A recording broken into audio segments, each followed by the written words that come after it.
Well, okay, just welcome to the Veterans Memorial Building. We opened the building up in the auditorium here for Veterans Day every year, and we put on a 3-day expanded display, as you see here. Our main museum is up in the front of the building, and that's a permanent display with, sort of fixed things. But for Veterans Day, we have people, the local veterans, bring in souvenirs and whatever they collected over the years, and we set up these little displays to let people play with them. And here's an example. I have a Morse code training machine that the little kids like to play with. So the kids, I teach them a little bit of Morse code, and then get them to send their name, and I'll go out in the hall and listen, and then I'll tell them what their name is. So they really have a good time with that. And the little girls are especially good. You show them the difference between a dot and a dash, and they pay attention, and they learn how to do it, and they're good at it. The little boys, not so much. They're thinking of something else. So anyway, this is a display of some Vietnam-era communications equipment. We're listening to a firefight in Laos. Coming out of the radio.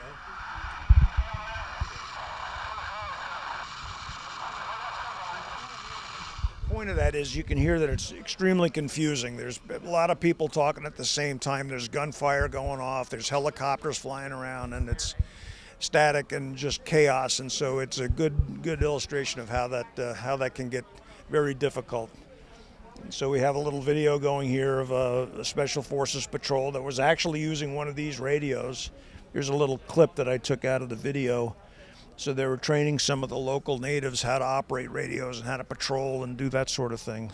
So this is all Vietnam vintage.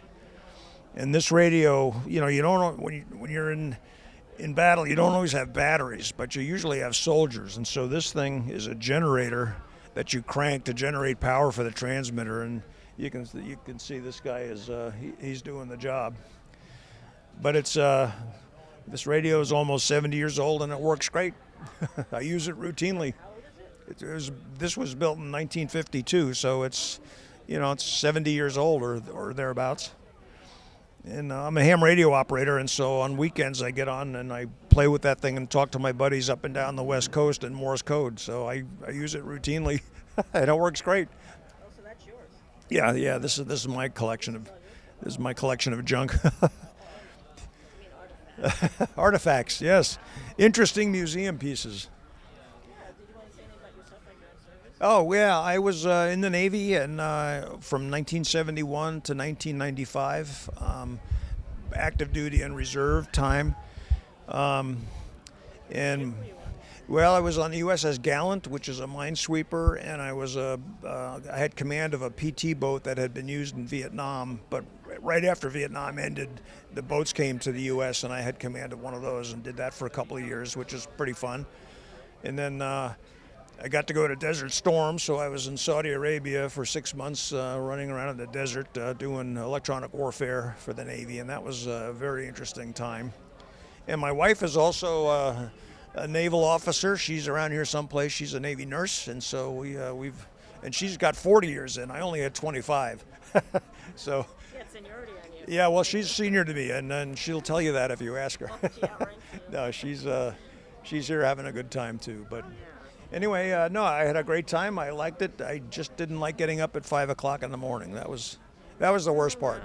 You never got used to that? I never got used to it. Oh. Well, the Navy does everything at night, so it's that's when it happens. Because it's secretive? Well, it's in the desert. It's cooler for one thing.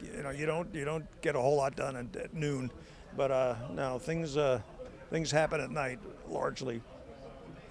So I had a great time. It was really fun. I started out enlisted. I was a Morse code intercept operator, listening to the bad guys and figuring out what they were doing.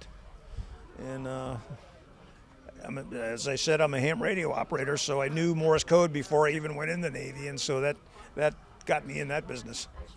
They pushed you right. Yeah, no, they figured that out pretty quick. Yeah. Usually, You take a test, don't you? yeah. Usually, if you're a computer expert, they have you repairing tires on trucks or something. That's usually what happens.